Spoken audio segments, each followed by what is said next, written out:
문제를 해결할 수 있습니다. 빌립보서 4장 6절 7절. 오직 기도만이 성도로서의 능력 있는 삶을 보장합니다. 성도 여러분, 기도합시다. 우리가 기도할 때 우리 앞에 놓인 어떠한 문제도 해결받지 못할 것이 없게 될 것입니다. 이에 저희가 그 근심 중에서 여호와께 부르짖음에 그 고통에서 구원하시되 저가 그 말씀을 보내어 저희를 고치사 위경에서 건지시는도다. 시편 107편 19절 20절. 내가 또 너에게 이르노니 구하라 그러면 너에게 주실 것이요 찾으라 그러면 찾을 것이요 문을 두드리라 그러면 너에게 열릴 것이니. 누가복음 11장 9절. 너희가 내 안에 거하고 내 말이 너희 안에 거하면 무엇이든지 원하는 대로 구하라 그리하면 이루리라. 요한복음 15장 7절. 성도를 시험하시는 하나님은 또한 피할 길도 함께 주십니다. 25절에 보면 하나님께서 지시하신 한 나무를 모세가 물에 던지니 물이 달아졌다고 했습니다. 이는 하나님께서 이미 그 쓴 물을 달아지게 하실 방법을 준비하고 계셨으며 언제든지 그들이 하나님께 기도하기만 한다면 그 물을 달게 하실 수 있으셨음을 나타내 줍니다. 사실 하나님께서 이스라엘 백성들을 이처럼 쓴 물이 있는 마라로 인도하신 것은 이스라엘 백성들의 믿음을 시험하기 위한 것이었습니다. 홍해를 마른 땅과 같이 걸어서 건너고 또 그 홍해바다 속에 같이 그 홍해바다 속에 잠겨버린 애국 군대를 목격했던 이스라엘 백성들이 정말 하나님을 온전히 믿게 되었는지, 그래서 다시 위기가 닥쳐온다면 이제는 의심하지 않고 전적으로 하나님을 신뢰할 수 있는지를 시험하시기 위한 것이었습니다. 그러나 이스라엘 백성들은 그들을 홍해 앞으로 인도하셨던 하나님께서 홍해를 여셨듯이 그들을 쓴 물이 있는 마라로 인도하신 하나님께서 또한 그들을 위하여 해결책을 준비하고 계신다는 사실을 믿지 못했습니다. 그래서 그들은 그 문제를 능히 해결해 주실 하나님께 기도하기보다는 오히려 아무런 능력도 없는 인간 모세만을 원망했던 것입니다. 그렇습니다. 피할 길은 하나님께만 있습니다. 우리를 시험하시는 하나님께서 또한 피할 길도 함께 주시는 것입니다. 그래서 우리가 하나님을 전적으로 신뢰하고 하나님께 도움을 구하기만 하면 하나님께서는 언제든지 우리를 위하여 그 피할 길을 열어주시는 것입니다. 문제는 우리가 그 하나님을 믿지도 전적으로 신뢰하지도 못한다는 사실입니다. 하나님의 문제가 아니에요. 우리의 믿음의 문제예요. 우리의 믿음이. 우리가 하나님, 그 전지전능하신 하나님을 믿지도 못하고 전적으로 신뢰하지도 못한다는 우리에게 문제가 있는 거예요. 하나님은 전혀 문제가 없는 거예요. 하나님은. 전지전능하신 하나님은. 그래서 시험이 닥쳐올 때마다 근심하고 걱정하며 스스로의 힘으로 그 문제를 해결하려고 하다가 마침내는 낙심하고 좌절하게 되는 거예요. 이 얼마나 어리석은 일이에요. 하나님께서는 이미 피할 길을 예비하셨는데, 그래서 언제든지 손만 내밀면 그곳으로 인도하실 터인데 그 하나님은 바라보지 못하고 오직 문제만 바라보고 그 문제를 해결할 수 없는 무능력한 인간만 바라보다가 원망하고 좌절하는 거예요. 사랑하는 성도 여러분, 이제는 하나님을 바라봅시다. 진정으로 하나님을 바라봅시다. 그곳에 우리의 피할 길이 있습니다. 그곳에 확실한 안식이 있습니다. 우리가 온전히 하나님을 바라보며 그를 신뢰한다면 우리는 그 어떤 시련과 시험 가운데서 결코 요동치 않을 것입니다. 만일 그럴 것이면 왕이여 우리가 섬기는 우리 하나님이 우리를 극렬히 타는 풀무 가운데서 능히 건져내시겠고 왕의 손에서도 건져내시리이다. 다니엘서 3장 17절. 사람이 감당할 시험 밖에는 너희에게 당한 것이 없나니 오직 하나님은 미쁘사 너희가 감당치 못할 시험당함을 허락지 아니하시고 시험당할 즈음에 또한 피할 길을 내사 너희로 능히 감당하게 하시느니라. 고린도전서 10장 13절. 자기가 시험을 받아 고난을 당하셨은즉 시험 받는 자들을 능히 도우시느니라. 히브리서 2장 18절. 예수의 십자가로 말미암아 모든 인생의 쓴물이 달게 됩니다. 25절을 보면 하나님의 지시에 따라 모세가 던진 한 나무에 의하여 쓴물이 단물이 되었다고 하였습니다.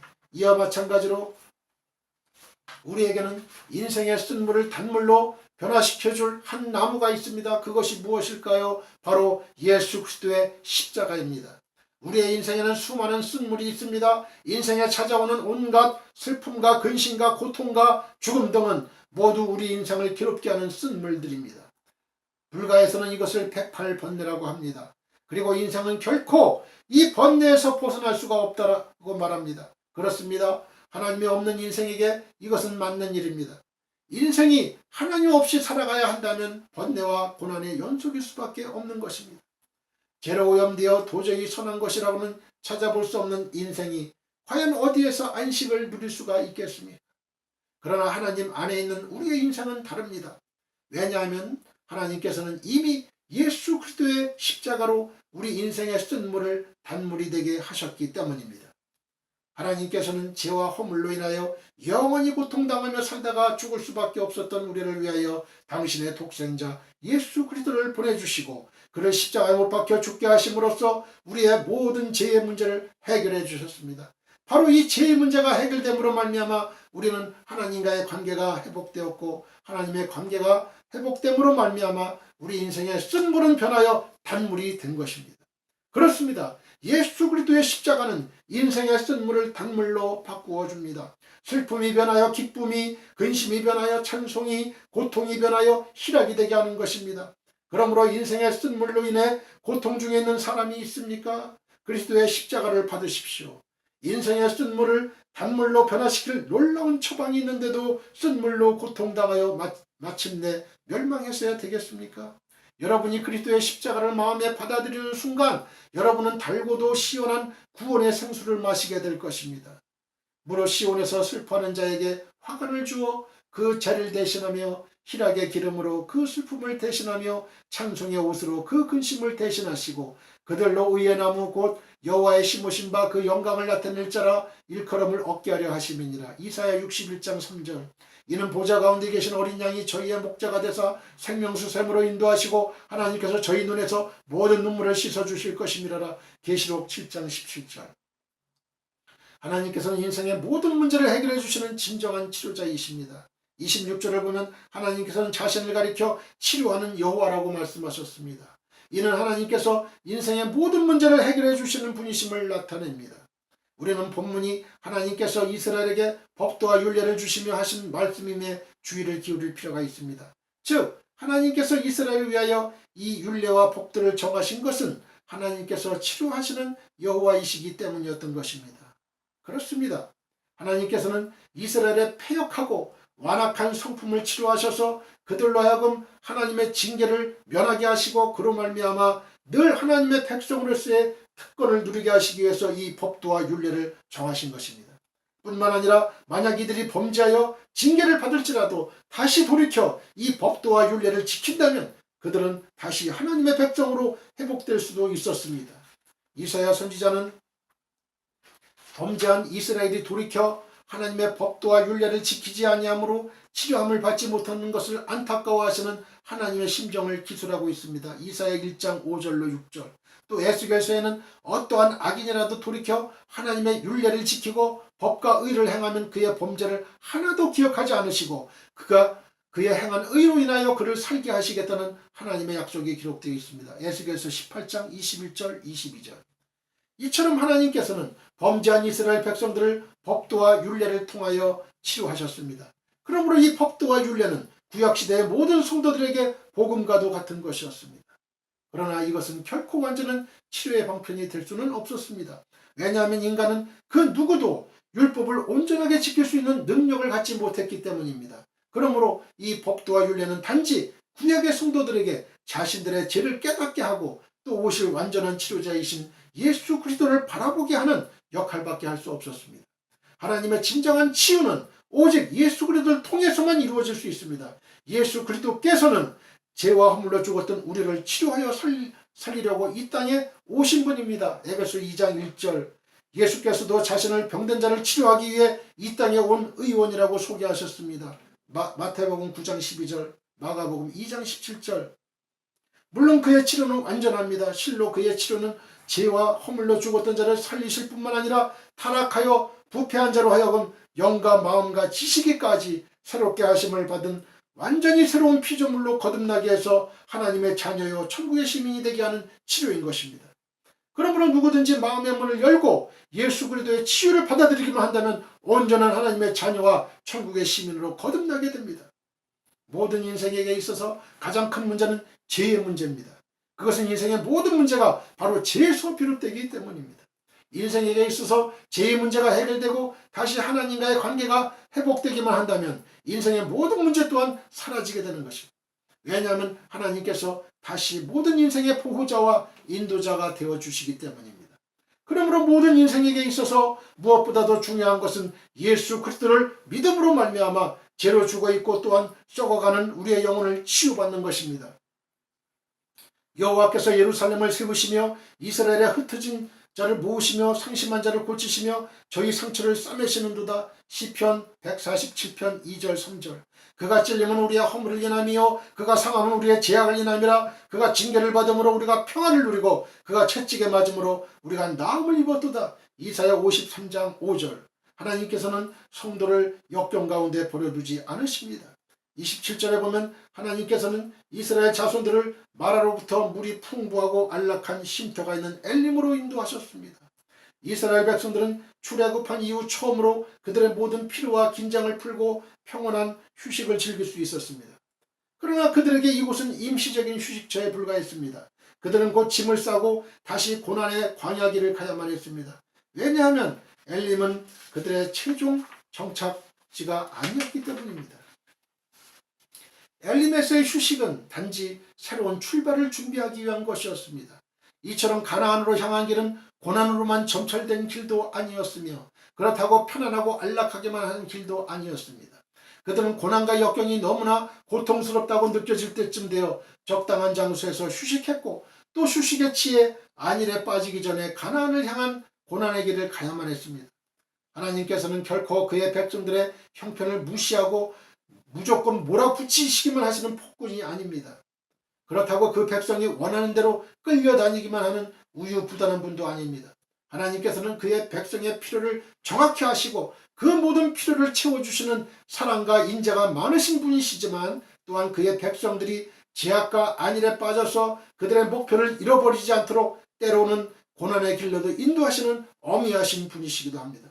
많은 사람들은 구약에 나타난 이런 하나님의 모습을 보고 하나님은 일관성이 결여되셨으며 너무나 엄격하고 무서운 분이라고 오해합니다. 그러나 하나님께서 때로 그의 백성을 징계하시는 것이나 고난을 당하게 하시는 것은 그들을 악에서 건져내어 의와 선에 거하게 하시려는 무한한 사랑의 발로입니다. 하나님은 변함없이 항상 일관된 사랑으로 그의 백성을 다스리시는 사랑의 하나님이십니다. 그러므로 하나님께서는 자기 백성의 모든 고통과 아픔을 외면하지 않으십니다. 이스라엘을 애굽에서 이끌어내신 가장 직접적인 이유도 바로 애굽인들의 발 아래서 신음하며 고통하는 그들의 부르짖음에 응답하시기 위함이었습니다. 오늘날 광야같이 척박한 인생을 살아가는 성도들 역시 오직 고난과 역경으로만 점철된 삶을 사는 것은 아닙니다. 하나님께서는 우리의 필요와 고통을 너무나 잘 알고 계십니다. 그러므로 우리는 감당할 수 없는 시험 가운데 우리를 던져두지 않으시고 또 시험당에 넘어질 즈음에 피할 길을 내셔서 능히 건지시며 우리의 필요를 따라 넘치도록 채워주시는 하나님을 신뢰해야만 합니다. 그럴 때 성도는 비로소 모든 고난과 역경 앞에서도 당당히 주의 길을 걸을 수 있게 될 것입니다. 하나님이 가라사대 저가 나를 사랑한즉 내가 저를 건지리라. 저가 내 이름을 안즉 내가 저를 높이리라. 시편 91편 14절. 주께서 나를 그 모든 악한 일에서 건져내시고 또 그의 천국에 들어가도록 구원하시리니 그에게 영광이 세세 무궁토록 있을지어다. 아멘. 디모데후서 4장 18절. 주께서 경건한 자는 시험에서 건지시고 불의한 자는 형벌 아래 두어 심판날까지 지키시며. 베드로후서 2장 9절. 사랑하는 성도 여러분, 우리의 인생길은 저 옛날 이스라엘 백성들이 걸어갔던 광야길과 같습니다. 그리하여 우리의 인생길은 결코 평탄하지 않으며 고난과 시련이 우리의 앞길을 가로막는 경우도 있습니다. 그럴 때 우리가 하나님을 온전히 신뢰하지 못한다면 우리는 하나님을 원망하며 좌절할 수밖에 없습니다. 하지만 우리가 하나님을 온전히 신뢰하기만 한다면 어떤 시련과 역경도 능히 극복할 수 있을 것이고 시시때때로 허락하시는 엘림의 오아시스와 같은 하나님의 은혜를 체험함으로 비록 거칠고 척박한 강야와 같은 인생길이라 할지라도 능히 기쁨과 소망으로 걸어갈 수 있을 것입니다. 기도하시겠습니다. 지금도 살아 역사하시는 하나님 아버지, 은혜를 감사합니다. 이 시간에 하나님께서 주여 이 부족한 종의 입술에 하나님의 말씀을 주셨습니다. 그 입술의 말이 진리의 말씀이 하나님의 진리의 말씀이 나갔습니다. 이 말씀을 들은 우리 모든 성도님들 심령과 골수를 찔러 쪼개는 놀라운 능력의 말씀이 된 줄 믿습니다. 아버지, 머리부터 발까지 붙어있는 모든 질병들은 이 말씀을 들음으로 해서 싹 사라지게 도와주시고, 아버지 하나님의 말씀의 능력이 나타나게 도와주시옵소서. 또한 이 말씀을 듣는 우리 모든 성도님들의 가정 문제, 직장 문제, 성 문제, 또 인간관계 모든 문제들이 다 풀려질 줄 믿습니다. 우리 앞에는 어떠한 역경과 고난이 계속 있지만은, 그러나 엘린과 같은 그러한 휴식도 때로는 있습니다. 아버지, 하나님께는 아무런 문제가 없습니다. 오직 문제가 있는 것은 전적으로 하나님을 신뢰하지 못하고 믿지 못하는 저희에게 달려 있습니다. 쉽게 낭망하고 낙심하며 절망하며 하나님을 떠나는 그러한 성도님들 한 사람도 없게 도와주시고, 떠났던 심령들도 다시 돌아올 수 있는 그러한 심령들이 다 될 수 있게 도와주시옵소서. 그리하여 회개하고 더욱더 하나님을 믿고 의지하며 하나님께 기도로, 모세처럼 기도로 붙잡는, 그래서 우리의 모든 것이 다 이루어지는 그러한 놀라운 기적을 체험할 수 있는 우리 모든 성도님들 될 수 있게 하여 주시옵소서. 예수님 거룩하신 이름으로 기도했습니다.